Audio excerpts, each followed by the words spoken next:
Ya, teman-teman, kita lanjutkan untuk bab berikutnya, yaitu pendidikan agama Islam kelas 6 tentang surat Al-Maidah ayat yang kedua, yang mana masih tentang surat Al-Maidah ayat yang kedua. Ya, di sini kita akan membahas tentang yang namanya hikmah atau memahami kandungan dari surat Al-Maidah ayat yang kedua. Ya, nah, kemudian di sini teman-teman semuanya, pada prinsipnya bahwa kita sebagai umat Islam di dalam surat Al-Maidah itu kita dianjurkan untuk saling tolong menolong dalam hal kebaikan, ya, dan kita dilarang untuk tolong menolong dalam hal kejelekan atau keburukan ataupun perbuatan dosa. Ya. Kenapa? Karena kalau kita berbuat baik, tolong menolong dalam hal kebaikan, itu sebagai wujud taat kita, takwa kita kepada Allah Subhanahu wa Ta'ala. Nah, salah satu contohnya atau mungkin bisa dicontohkan tolong menolong dalam kebaikan itu apa? Banyak sekali ya teman-teman ya. Misalnya membantu teman kesulitan dalam hal mungkin dalam belajar dibantu, kemudian ada lagi menyeberangkan jalan untuk orang yang mau nyebrang jalan, atau mungkin bisa jadi menengok orang sakit atau membantu orang sakit untuk diantarkan ke rumah sakit atau bagaimana, bisa jadi.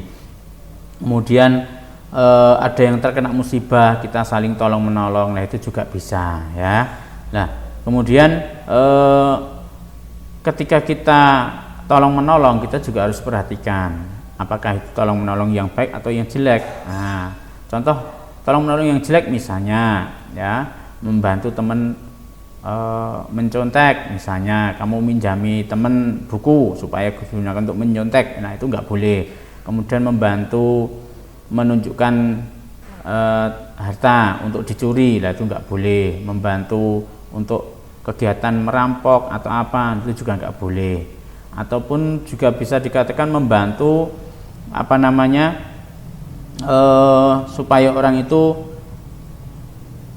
terjadi perselisihan ya, jadi dia tidak mendamaikan tapi malahan memanas-manasi ya, sehingga dia itu menjadikan situasi semakin panas sehingga mereka semakin terjadi perselisihan dan semakin bertengkar. Nah, itu juga tidak boleh. Nah, jadi kita dianjurkan supaya kita itu selalu bekerjasama, kemudian tolong menolong itu dalam hal kebaikan, tidak boleh dalam hal kejelekan, hilangkan itu dulu ya.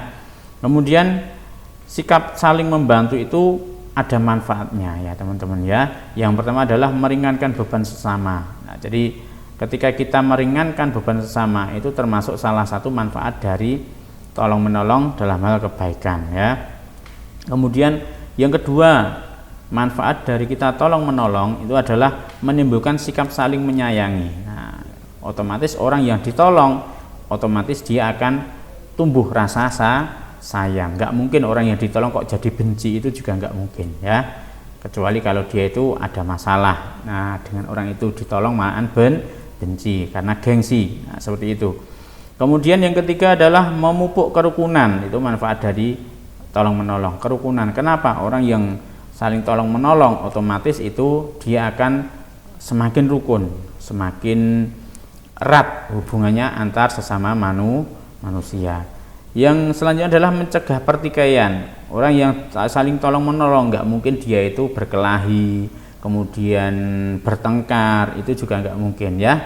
Kemudian yang kelima adalah mendapatkan pahala dari Allah Subhanahu wa Ta'ala. Nah, ini otomatis orang yang berbuat baik pasti akan mendapatkan pahala dan langsung akan dicatat oleh Allah Subhanahu wa Ta'ala sebagai amal kebaikan.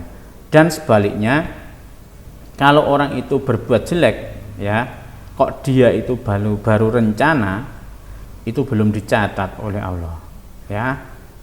Tapi nek sudah melakukan kejelekan baru dicatat. Tapi kalau perbuatan baik walaupun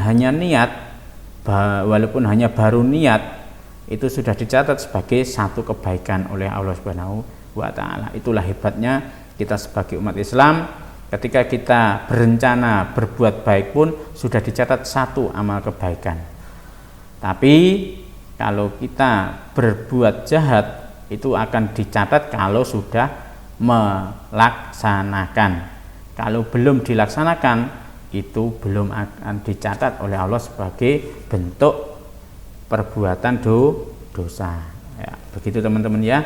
Ya, mungkin kiranya itu dulu bahwa surat Al-Maidah, makna atau kandungan dari surat Al-Maidah salah satunya atau mungkin bisa dikatakan sebagai pemahaman seperti itu dulu.